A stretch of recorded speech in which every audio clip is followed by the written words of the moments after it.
For more than half a century, humanity has looked at the moon without returning to it.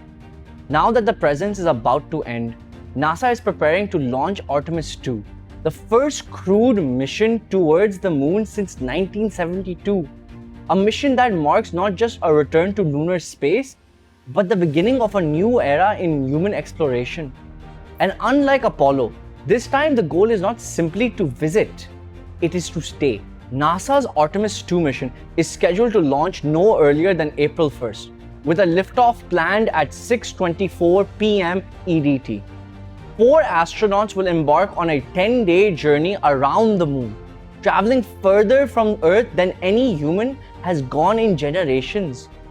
The crew includes Commander Reed Wiseman, pilot Victor Glover, and mission specialist Christina Koch and Jeremy Hansen. Their spacecraft, Orion, will ride atop NASA's Space Launch System rocket before beginning a deep space voyage that will carry them roughly 8,889 kilometers beyond the moon before returning home. Unlike a lunar landing mission, Artemis II is designed as a critical test flight. After launch, the crew will perform a lunar flyby, circling the moon and collecting data on Orion's performance in deep space. Over 8 to 10 days, astronauts will evaluate life support systems, navigation capabilities, communications, and spacecraft operations far beyond low Earth orbit. Every system tested on this mission is intended to answer one question: can humans safely travel deeper into space again? The mission follows the success of Artemis I in 2022, an uncrewed test that sent Orion around the moon before splashing down in the Pacific Ocean. That splashdown carried symbolic weight.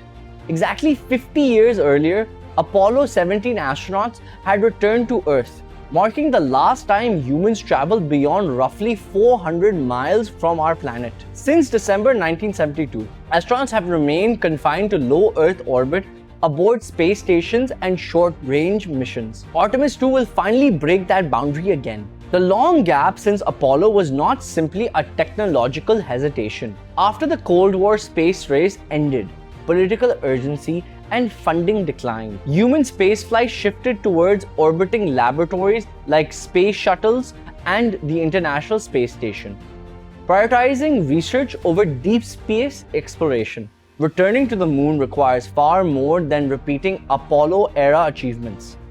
Modern missions must meet higher safety standards, incorporate international partnerships, and build systems designed for long-term presence rather than brief visits. NASA's Artemis program is not meant to recreate history. Its objective is to establish a sustained human presence, building infrastructure in lunar orbit, and eventually on the moon's surface itself. Future missions aim to construct gateways, habitats, and technologies that could support permanent lunar economy involving both government and private companies. In this mission, the moon becomes a testing ground for something even bigger.